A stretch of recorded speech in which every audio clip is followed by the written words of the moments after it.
mengabulkannya kepada kalian ketika Dia kehendaki. Ini menyebutkan juga arwah di sini apa? Yusrafu bil qabdi, bahwa maqbud.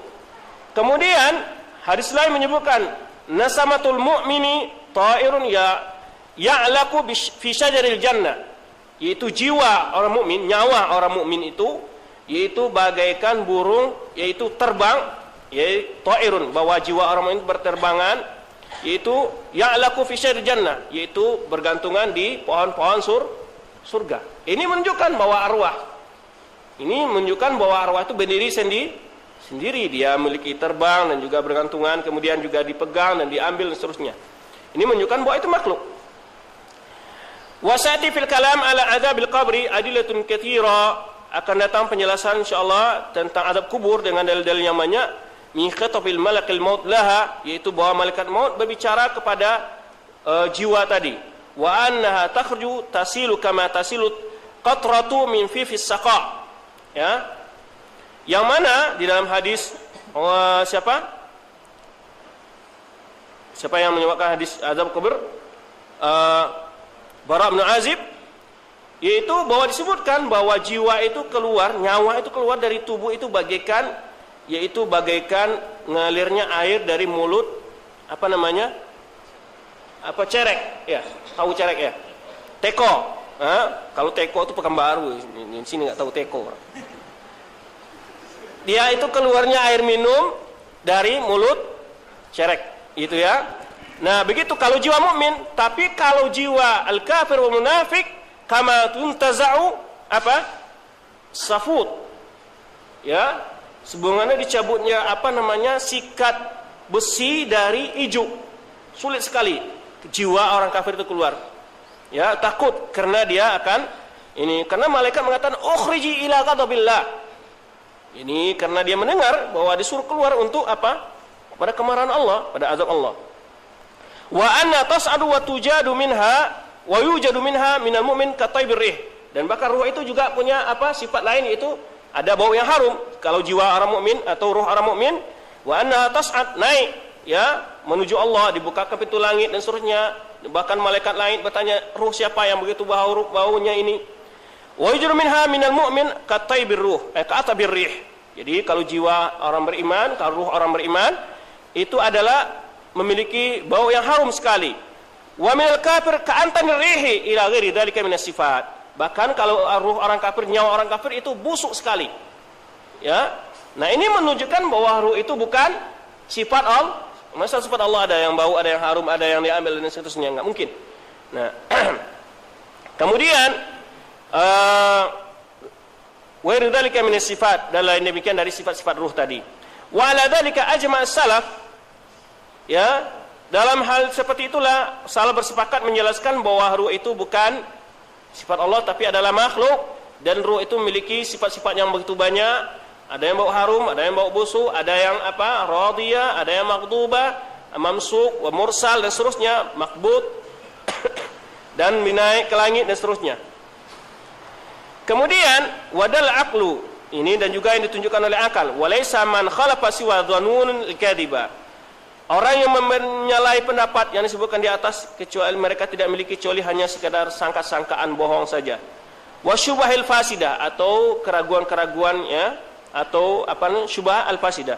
Ini keraguan-keraguan yang membingungkan atau merusak pemikiran.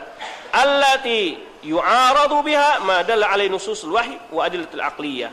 Yang mana perkiraan-perkiraan, takharrusat dan syubah-syubhat tersebut adalah yang menolak ya apa yang ditunjukkan oleh nususul wahyi dan dalil-dalil akal.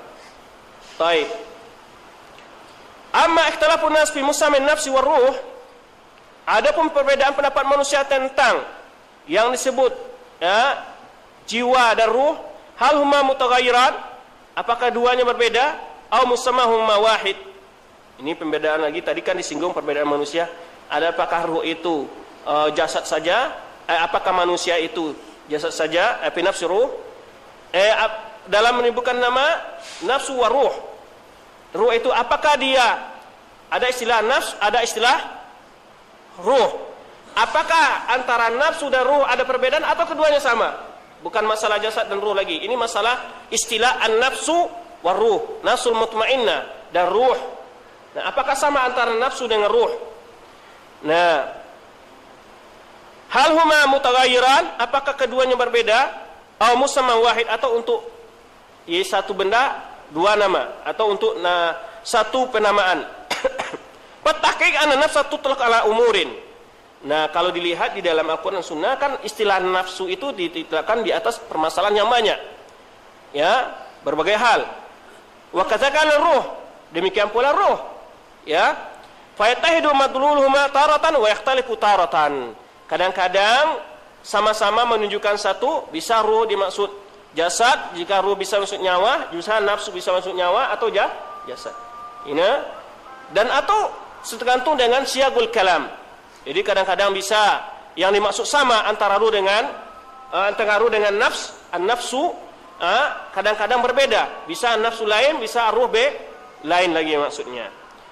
Fa nafsu tutlaqu ala ruh, maka kata-kata nafsu atau jiwa kadang-kadang digunakan untuk menyebut ruh. Walakin ghalib ma tusamma nafsan idza kanat muttasilan bil badan. Tetapi keumumannya yang umum, yaitu penamaan nafsu itu adalah biasanya digunakan untuk ruh yang berhubungan dengan badan. Wa amma idza ukhidat mujarrada, adapun apabila diambil dengan sendirinya, fatasmiru aglab 'alaiha. Jadi kalau seandainya an-nafsu dipisahkan dari badan, maka nafsu yang keluar tadi disebut dengan ruh.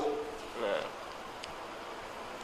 Wa tutlaqu 'ala dam, dan juga an-nafsu juga disebutkan untuk menyebut darah.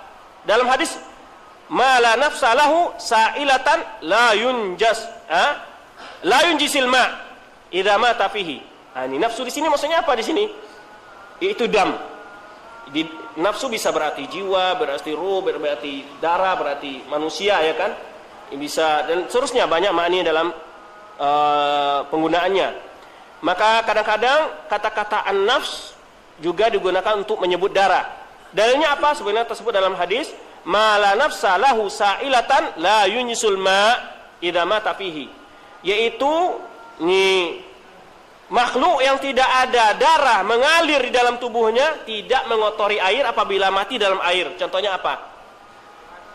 Lalat, karena tidak ada darah sa'ilah, darah yang mengalir. Cacing, ada nggak darah yang mengalir? Kalau antum potong, ngalir nggak darahnya? Nggak, berarti tidak menajisi. Nah, tikus sa'ilah, mengotori berarti. Nah, ini yang dimaksud hadis ini. Kalau ada makhluk atau serangga yang mati di dalam air bejana antum, apakah menajis atau tidak? Itu disebutkan dalam hadis, kalau dia tidak punya darah mengalir ya dalam tubuhnya, maka itu tidak. Seperti cacing, nyamuk, lalat dan seterusnya. Ya. Nah, seperti juga ular, ada nggak darah mengalir? Apalagi pacan, ya, tahu nggak? Istilahnya kaki 1000. Nah, banyak serangga-serangga. Nah, kalau itu masuk yang tidak mempunyai darah mengalir, ya kalau dibunuh nggak ada darah yang mengalir begitu kelihatan, ya. Makanya itu tidak mengotori air tersebut, tidak menajisinya. Nah, wa nafsu al-ainu juga dimaksud an-nafsu itu ain, itu benda sesuatu. Yuqalu asabatu fulan nafsun. Al-ain maksud di sini adalah istilah kita al-falasi. Falasi apa istilahnya ya? Falasi tahu ya? Yaitu ain, dalam bahasa Arab kan ain. Nah, an-nafsu juga disebut al-ain, penyakit ain, yaitu dengan pandangan. Ini yuqalu asabat fulan nafsun ay ainun. Fulan karena ain, karena penyakit plasik, artinya melalui pandangan. Juga disebut an-nafs. Wa nafsu juga disebut zat. Zat. An-nafs juga disebut tentang untuk penyebutan zat. Seperti firman Allah SWT, fasallimu ala anfusikum. Ya. Ucapkanlah salam kepada diri kalian. Ini nafsu juga. Wa amar ruh, dan juga wala taqtulu anfusakum. Jangan kalian membunuh jiwa kalian. Dimaksud ini diri kasar, ya kan? Nah, ada apa ruh? Ini karena waktu sudah masuk, kita lanjutkan nanti. Itu penggunaan kata-kata ruh. Tadi disebutkan tentang itlaqat atau penggunaan kata-kata an-nafsu.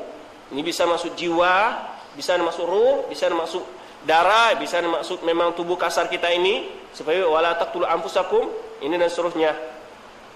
Nanti tanaruh dan juga untuk apa saja di penggunaannya. Kita cukupkan sampai di sini dulu. Insyaallah kita lanjut pada jam berikutnya. Subhanakallah wa bihamdika asyhadu an la ilaha illa anta wa astaghfiruka wa atubu ilaik. Wassalamualaikum warahmatullahi wabarakatuh.